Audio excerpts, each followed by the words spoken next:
What's up? It isn't right. What isn't right? Where we're at, we're way off, really. What do you think you've achieved? Everything. You get a little gold in your pocket. Did I say that? Sounded like it. No, I've lost several 100,000. Okay, I'm worried that I'm going to lose my business. Buried deep in the wild, Parker Schnabel found an old mine filled with gold left behind in a rush. The gold sat untouched for years, waiting to be taken. His team worked fast, pulling out treasure at a crazy speed, but the deeper they dug, the more they felt something was wrong. Then, they found it, odd tools, strange marks, and signs that warned them to stop. Tune in as Parker uncovers a dark secret so big it could change the past and bring danger to those who dig too deep, the mine that was never meant to be found. At first glance, everything about this place screamed jackpot. Thick veins of gold lined the rock walls, gleaming even in the dim light. No old school tools, no sign of mercury, just pure raw treasure waiting to be taken. Parker didn't hesitate. He claimed every last bit for himself. But gold comes at a price, and what he unearthed wasn't just wealth.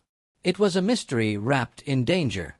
When I was a kid, I remember one day my grandpa had a 42-0 day, and they would SLO for 4 hours, same conditions as here. But as the dust settled, a low guttural sound rose from the depths. His crew got to work fast. This wasn't Yukon mining, no permafrost to battle, no million-dollar machines sucking up fuel, just simple efficient digging with rewards that came way too easily. They pulled over 100 grams of gold in just a few hours. It felt like stealing from history itself. But then, something fell off. The deeper they dug, the more questions surfaced. Who left this mine behind? Why did no one ever come back? And then, right as they reached what should have been the most lucrative part, they found something they weren't prepared for, evidence that they weren't the first to uncover these riches. And those who had come before, they left in a hurry. Then came the massive dig.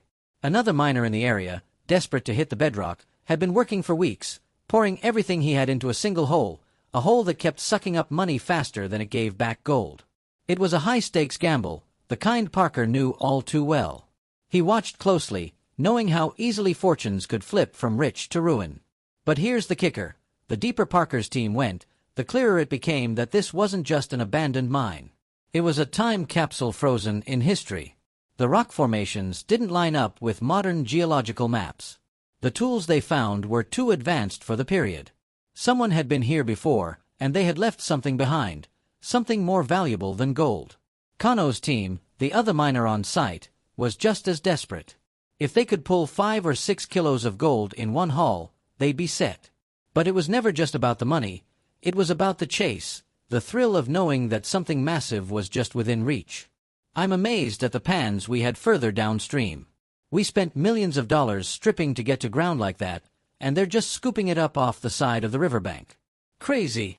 Every scoop of dirt was either a step toward fortune or a reminder of how fast things could go wrong. Parker had been in tight spots before, but this was different.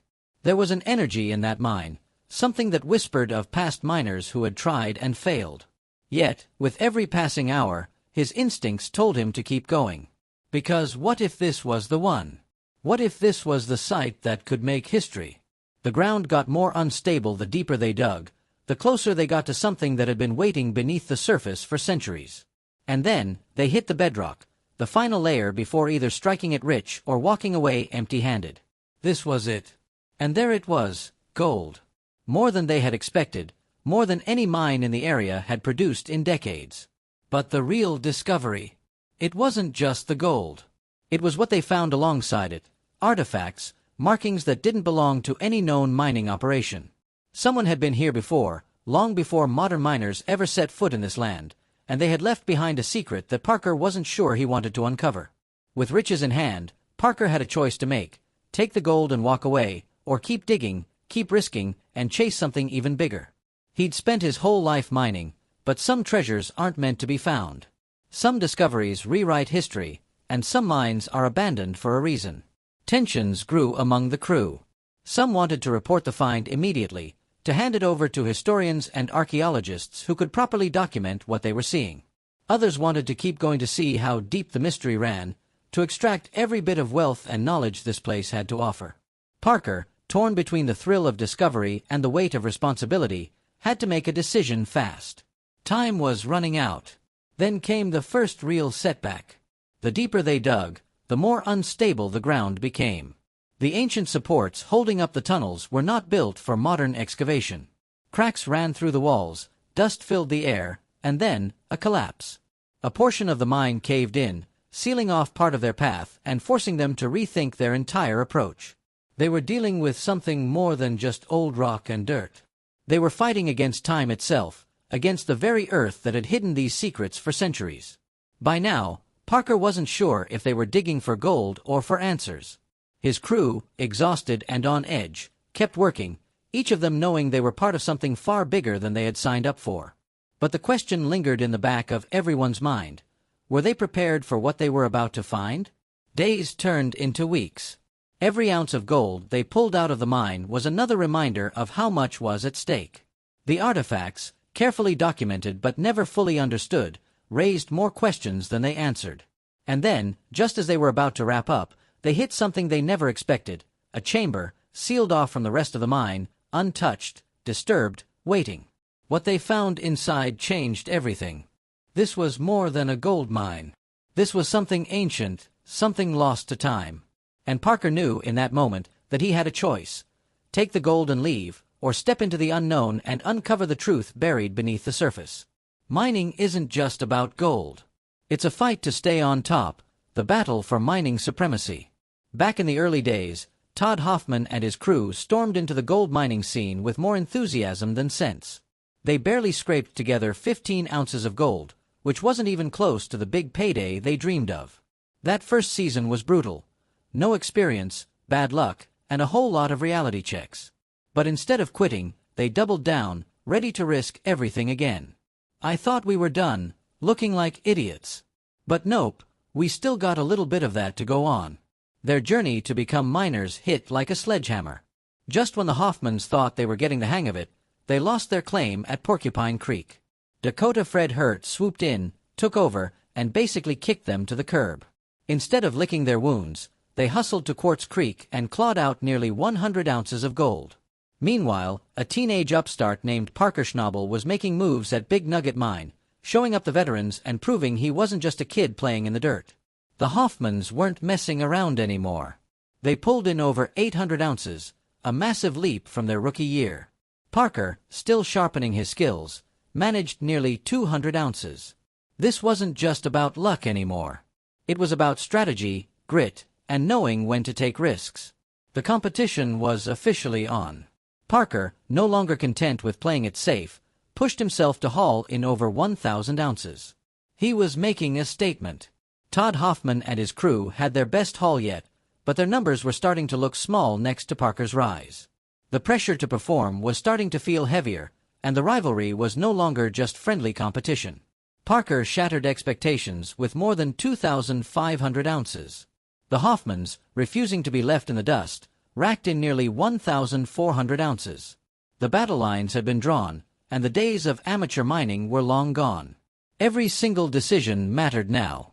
Every mistake cost money. Every setback felt personal. Parker's dominance reached new heights. He pulled in more than 3,300 ounces, proving he was no longer a rising star. He was the one setting the standard. Tony Beets, a veteran who had been in the game for years, added more than 700 ounces to his growing empire. The competition was fierce, but it wasn't just about who could mine the most. It was about survival in a business that took everything from those who weren't ready. Season 8 was a game-changer. Parker's team obliterated expectations with more than 6,200 ounces. Tony Beets wasn't far behind, stacking up over 3,600 ounces.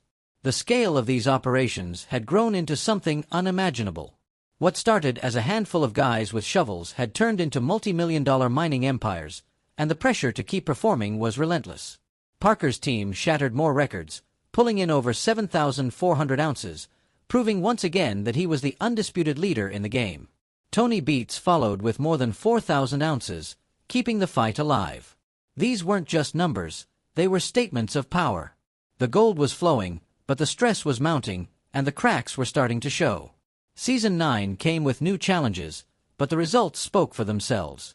Parker's team pulled in more than 7,500 ounces, Tony Beats remained a powerhouse with over 3,000 ounces, and Rick Ness, now proving himself as a leader, crossed the 1,000-ounce mark. The pressure wasn't letting up, and every move had to be calculated perfectly. Season 10 brought another leap forward. Parker and his crew hit over 8,300 ounces, their biggest season yet. Tony Beats, never one to be left behind, racked up more than 4,600 ounces. Rick Ness wasn't slowing down either, surpassing 2,000 ounces. The game was evolving, and the miners had to evolve with it. Another ruthless battle for dominance. Parker's team locked in more than 8,100 ounces. Tony Beats dominated with over 5,000 ounces, and Rick Ness continued proving his mettle with more than 1,000 ounces. The gold was still out there, but it was getting harder to find, and every misstep could mean the end of a season's worth of work. But this show was never just about the gold. It was about the fights, the betrayals, and the rivalries that made it impossible to look away. At the end of the day, something needed to change. I really don't care right now. A deal is made, we'll stick to this one. Good enough.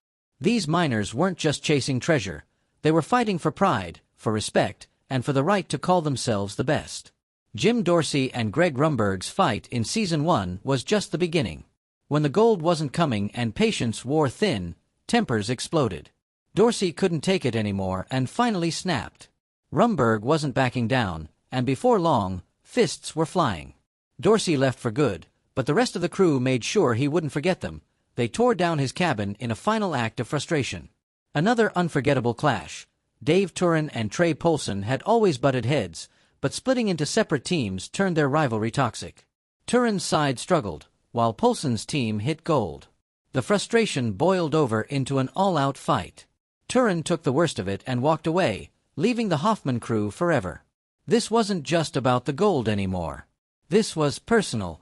Parker Schnabel and Tony Beats had their own legendary feud. Parker once saw Tony as a mentor, but Beats was never the type to hold anyone's hand.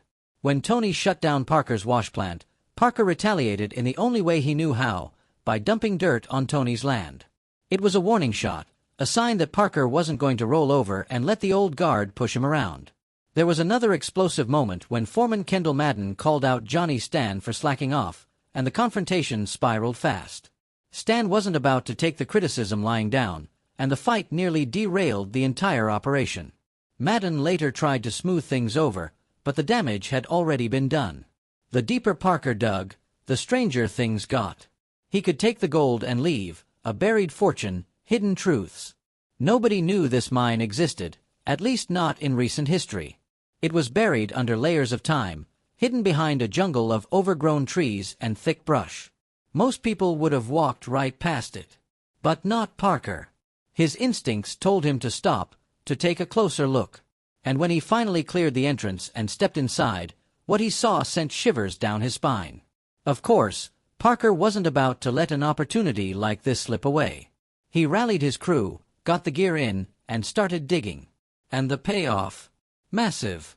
Within hours, they had already pulled out hundreds of grams of gold. Compare that to the backbreaking work they usually had to do in the Yukon, and this was a dream come true.